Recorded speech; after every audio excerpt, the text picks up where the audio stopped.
I'm going to work with a landscape today. I have an image here from the Chicago Botanic Gardens, the dwarf conifer garden, which I thought was a really fun scene because we can get some practice in doing foreground trees, background trees. Then we have these wonderful steps for those who love to do very specific what shall we say, features, and to get a little perspective in, because the first thing I notice about this is that the steps, as they go up and into the background, get closer together and appear smaller. So that's a pretty easy thing to reproduce to give a sense of distance. The other thing I enjoyed about this is this haze in the background here, and the best way to get trees to look like they're in a mist is to not draw them. So the question is, how do you do that? So the first thing I do always when I'm starting a drawing is to assess some basic proportions. For instance, it's a little bit wider than it is tall. So if this is the height, it's a little bit more than half the height. So that gives me the sense of how much to include in the image. The other thing I notice is that the top of the steps here to the bottom of the foreground of the steps is about halfway up the image. So I know I'm going to put a mark on the half point to know that's where the steps stop. And the other thing I notice is that the first, this is almost hard to believe, but the first two steps from the bottom here where we see them is about the same height as the whole rest of the steps. You wouldn't really believe that. You might think that this second step was way up, but it's not. It's about half. So those are some things I'm going to keep in mind just to get very quick proportions without having to get a ruler out or do any serious proportionings. Those are some very basic breakdowns, a sort of grid idea. And I am going to start with the art stick, the Prisma Art STIX, but one could also use a traditional Prismacolor pencil. So to get my basic shape here, and also one does not always have to do a drawing that's exactly the same proportions of a photo reference, for instance. I often like to print these out larger so I can see the detail, but a drawing this size could take longer than I want to, so I'm going to make my drawing image area a little bit smaller, but I'm going to keep it the proportions the same.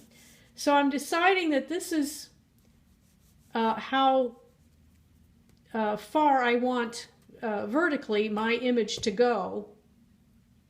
And as I said, the width of the picture is a little bit wider than the height. So I know if this is the maximum height that I want, I'm going to put the width that I'm eyeballing this now at about there. And that's proportionately about the same.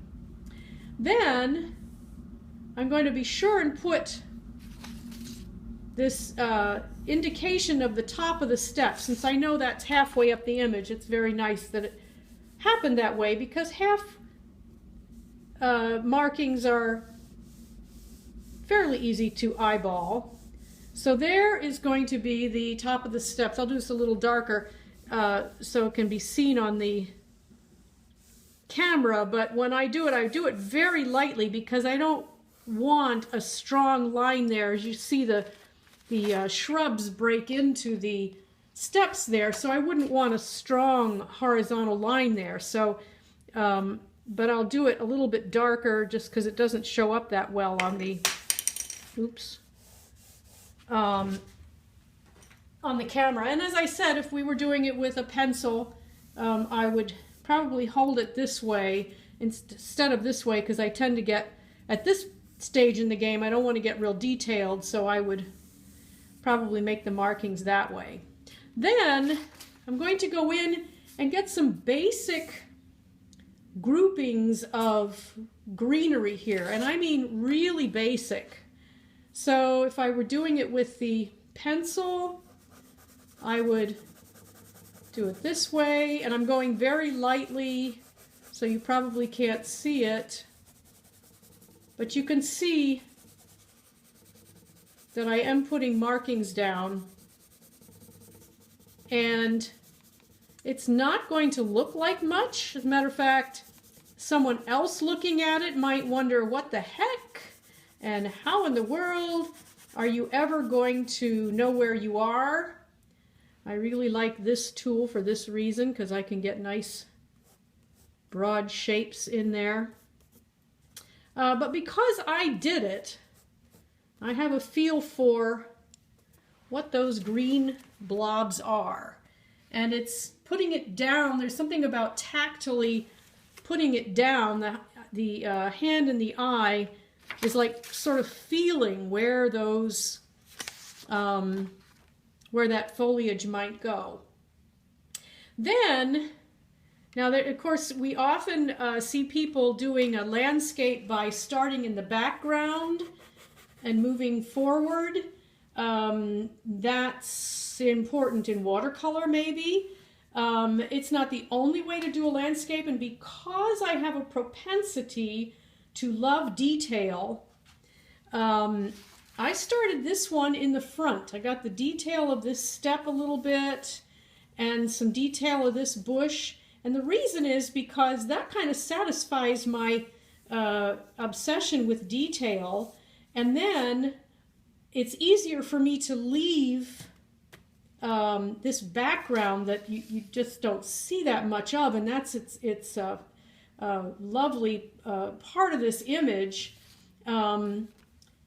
It was easier for me to leave that untouched. So here's one that I was working on earlier, and as you see, I went in and did some detail on the steps, and then I did some detail on, on the bushes here. And then I just did some very light, I did it with the pencil. I did some blue greens because I see these spruces tend to be bluish green. So I went in with some light blue, and just barely where I can see detail poking up, and like areas like this, I didn't put anything in there at all, which is what gives it its misty effect.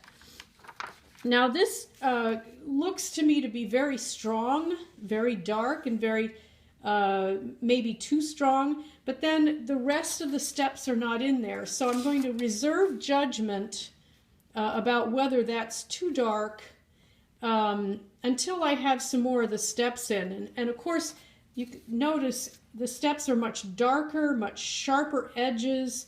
The shadows are more intense, and these foreground ones, as you go up, these almost turn white. It's just very, very light, and that's what gives it its sense of receding. So I'll wait until I get some more of those steps in before I decide whether or not I should lighten up on this. Now, colored pencil isn't that easy to take up, but it will come up, and if I decided that this was a little too intense, a kneaded eraser is a very good tool for this, to just lighten the intensity of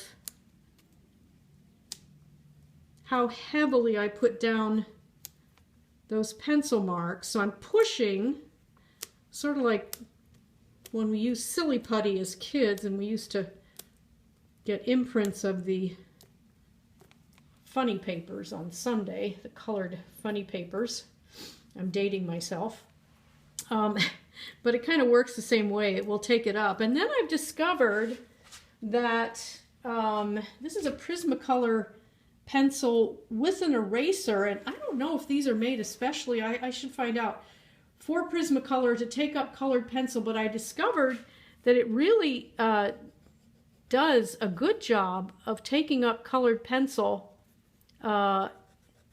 in better ways than some other hard erasers. Well, I should do a little test here.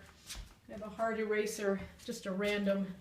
I like the picture more than the eraser part, but yeah, I'm not seeing that that's picking up as well as this Prismacolor eraser on this pencil. So Prismacolor may be producing